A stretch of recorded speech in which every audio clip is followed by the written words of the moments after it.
Hello viewers, welcome to the session. In the previous session, we have worked with the characteristics of language and we have attempted to define linguistics.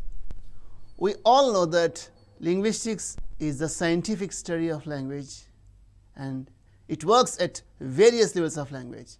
The phonetics, which works with the speech system of language. Morphology deals with word formation. Semantics deals with words and their meanings. Pragmatics and the actual use of language, and syntax and how words are arranged in sentences. In today's session, we are going to work with a specific area of pronunciation which is known as phonetics. So, phonetics, as one of the branches of linguistics, it deals with the medium of speech. It includes the production, transmission and reception of speech sounds. And most of the languages of the world are produced with pulmonic egressive airstream mechanism. So, it is said that speech is modified breathing and we take in, we hardly produce any speech sounds, but when we attempt to make some speech, the egressive airstream which comes out of the lungs contributes to the production of speech sounds. Here, various speech organs are involved in the process. The respiratory system, it includes the lungs, the muscles of the chest and the trachea. The phonatory system, the larynx and the vocal folds within it. And the articulatory system, which includes the nose, the tongue, the teeth ridge and the roof of the mouth and the lips. So, have a look at the diagram. The diagram has the labels of all speech organs that are associated with the production of speech sounds. So, the nasal cavity and alveolar ridge, lips, teeth, tongue, trachea, vocal folds, larynx and pharynx, epiglottis, oral cavity at the passage, uvula, velum and hard palate. And why should we study English phonetics in particular? We all know that there is no one-to-one correspondence between the letters and the sounds in English language. There are 26 letters in the English alphabet and 44 speech sounds which are represented by the letters. Sometimes one letter represents different speech sounds and different letters or clusters represent the same speech sound. For example, we all know the letter C represents K as in cat, camel, and it represents the sound S as in sell, ceiling and receive. Similarly, the cluster CH is pronounced as K as in chemistry, Ch as in cheap and Sh as in parachute. And since there is no correspondence between the letters and the sounds, we need to pay attention to the production of speech sounds in English language. And we can classify the speech sounds of language into vowels and consonants. There are 44 speech sounds in English language and 24 consonantal sounds. And the basic distinction between the vowels and consonants is vowels are pronounced with open approximation. That means the airstream is free. It doesn't undergo either friction or stricture. And we all know that during the production of vowel sounds, the vocal folds do vibrate. So, it is considered that all vowel sounds are voiced. So, when we come to consonantal sounds, they can be classified into voicing, voiced or voiceless. So, during the production of a consonantal sound, if you feel the vibration of the vocal folds, the sound is considered voiced, as in B as in book and G as in gun and L as in light. So, the first level is voicing, whether the consonantal sound is voiceless or voiced, and place of articulation refers to the active articulators that are involved in the production of a particular consonantal sound. It could be bilabial, labiodental, dental, alveolar, post-alveolar, palato-alveolar, palatal, and glottal. And when you come to bilabial, the two lips, and labiodental refers to lower lip and upper teeth, and dental, the tip of the tongue and the upper teeth, alveolar, the teeth ridge, and post-alveolar, a little back. The hard palate and palato-alveolar and palatal go to backward towards the soft part of the roof of the mouth, and glottal. And manner of articulation refers to the air stream and how it is released. In case of plosives, it is complete closure and sudden release, and fricatives, complete closure with slow release with audible friction, and affricates, complete closure, slow release without any friction. Lateral refers to the release from the sides of the tongue, and trill and semivowels. So when we classify or when we give a label to a consonantal sound, we should see voicing, place of articulation, and manner of articulation. All the consonantal sounds of English language are presented here, and if you see the manner of articulation, stop or plosive, fricative, affricates, nasal or nasal sounds, liquid and glide. Liquid can be lateral and r, they both come under liquids. And if you see place of articulation, bilabial with the two lips, and labiodental, dental, alveolar, palatal, velar, and glottal. So how can we give a three-term label to a particular phoneme? For example, if you take the phoneme p, it is voiceless and bilabial, plosive. So the three-term label for the phoneme p is voiceless, bilabial, plosive. Similarly, if you take the phoneme g, it is voiced, velar, plosive. If you take the phoneme n, it is voiced, velar, nasal. Similarly, if you take the phoneme l, it is voiced, alveolar, lateral. And if you take v, it is voiced, bilabial, semivowel. So this is the classification. We can further attempt giving three-term label to certain phonemes, as we have discussed. B as in voiced, bilabial, plosive, and k as in voiceless, velar, plosive, and v voiced, bilabial, semivowel, and h voiced, glottal, fricative.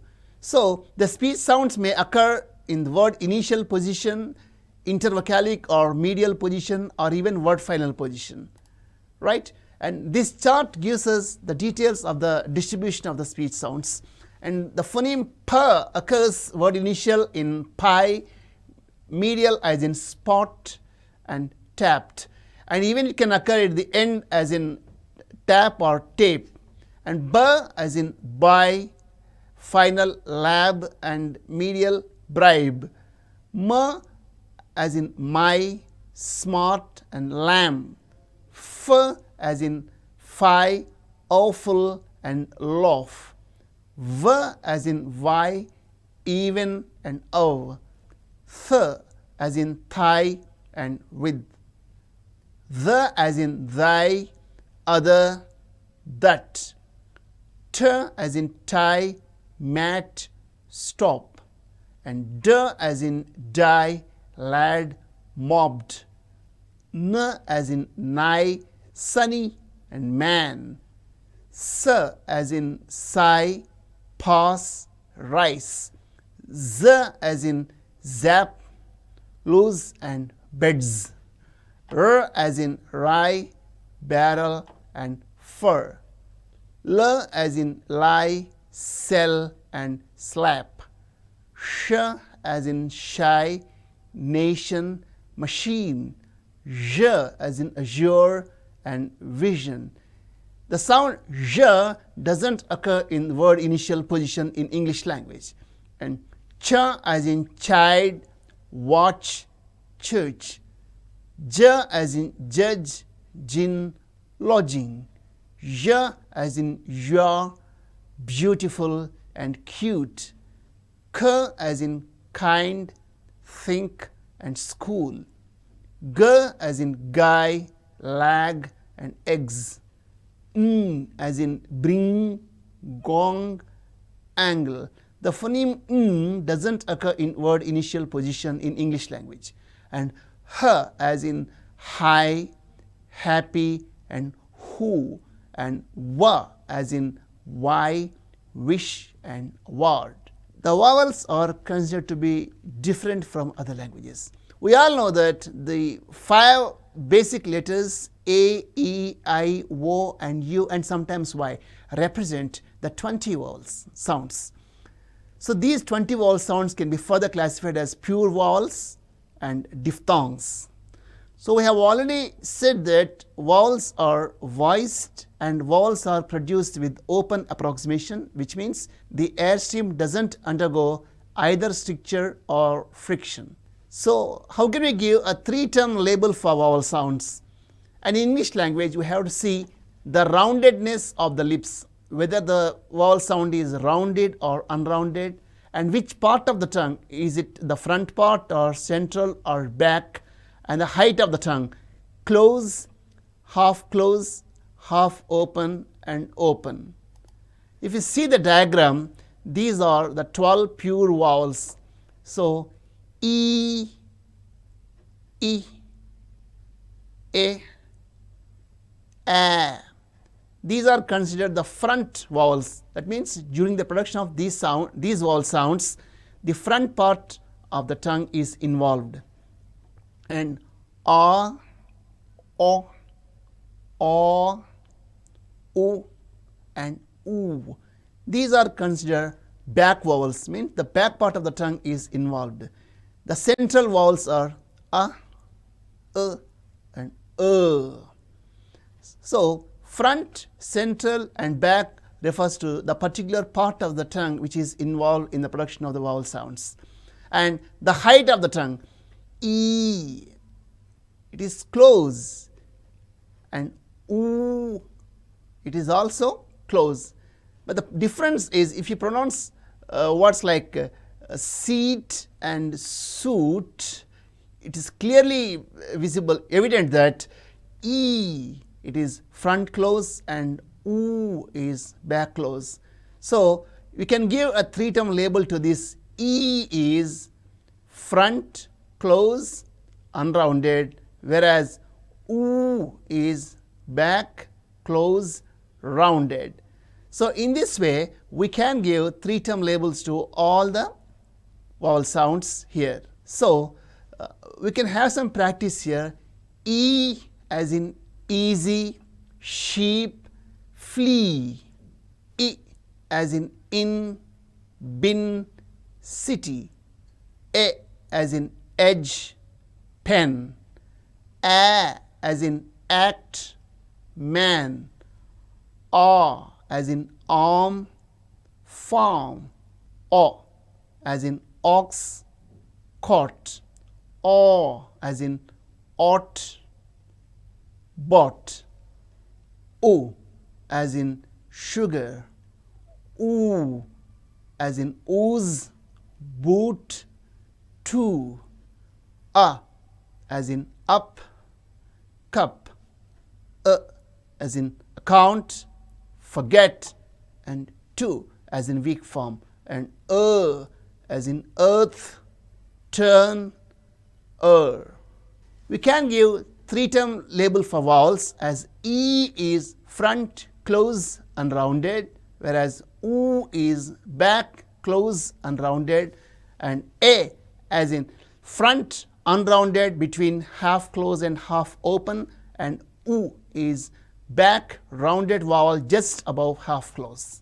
The other area in vowels is diphthongs or vowel glides. So the pure vowels can be classified as short and long. For example, sit, in which E is short, whereas seat, in which E is long. The phonemic description for the length of the vowel is represented by means of 2 dots, as in E and U and They are all long vowels. But when you come to diphthongs, it is totally different. and these are the sounds which are articulated by the glide. That means the tongue starts its position at a particular vowel sound and shifts to other vowel sound. So, this is what we call the glide. So, these are the glide vowels, as in A moves to E and it makes A, and A glides towards E as in I, and O moves to E as in I. So, A, I, oi, these are glides, and A towards U, O and ow, and ia, uwa and air. So, in total there are 8 glides or diphthongs. We can have some practice. A as in 8, pain, play. I as in ice, bike, fly. Oi as in oil, boil, toy. O as in over, board, go. Ow as in out, about, now. Ear as in ear, fearful, near. Ua as in during and pure. Air as in airport, careful and there. So far we have worked with the speech sounds of English language, vowels and consonants. Consonant sounds can be classified as voiced and voiceless, whereas we further work with the place of articulation and manner of articulation. And when we come to vowel sounds, they can be said as pure vowels and diphthongs. Pure vowels further can be classified as short vowels and long vowels, whereas diphthongs are 8. So, here a specific term we are going to work is minimal pair or close pair. What do you mean by a minimal pair? A minimal pair is a set of 2 words that differ in terms of just one phoneme, and they differ in meaning also.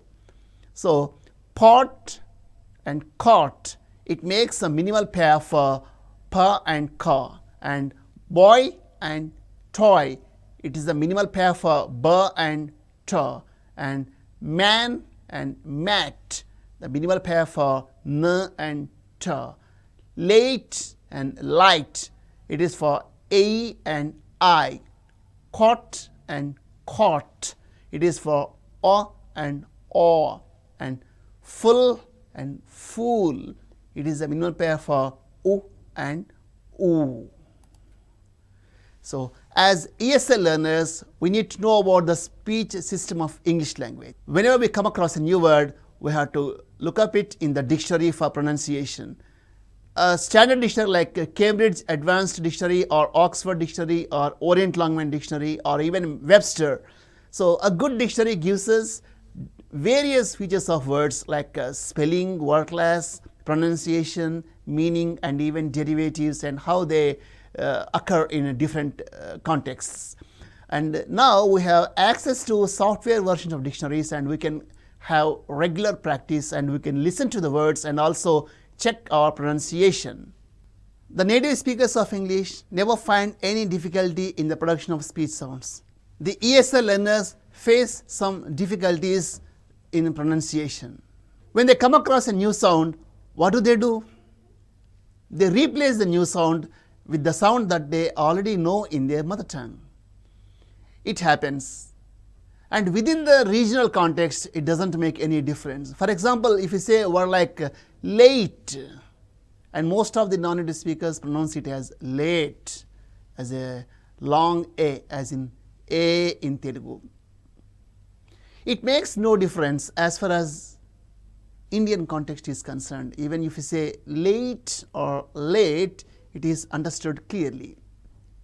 Similarly, as in O, as in go, is pronounced as go, a long O, because we don't have the phoneme O in our languages.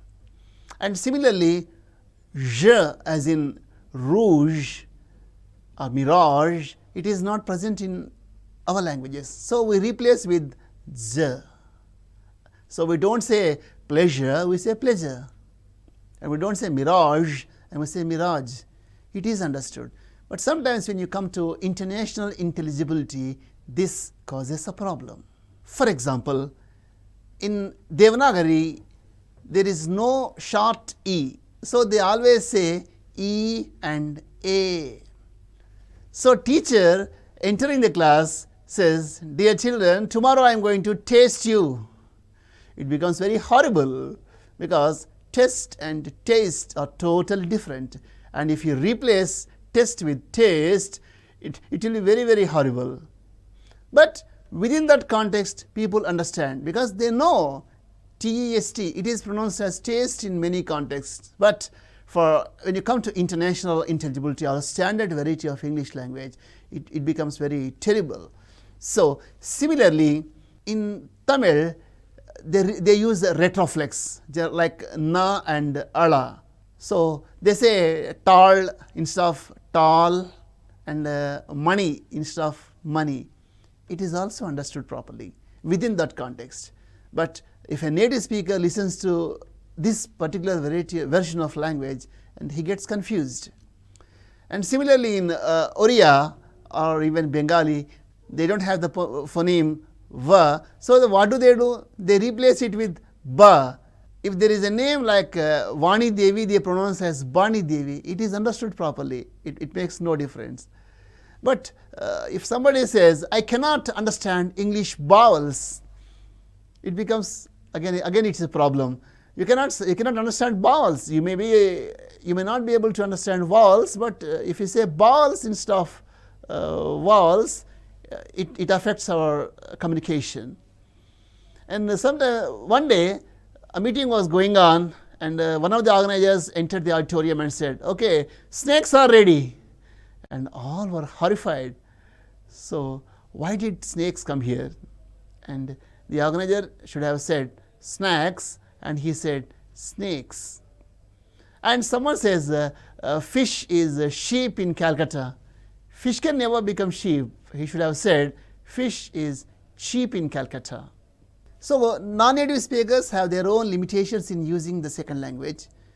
Sometimes they may replace the new phonemes with the phonemes that they already know. Within their context, it makes no difference. But when we come to international or standard variety of English language, which should be understood in the same way by everyone, this really causes many, many issues. How to acquire good pronunciation? The strategy is, first, take a mirror, look into the mouth, look at the reflection of the mouth and what exactly is happening inside the mouth while producing the sounds, number one.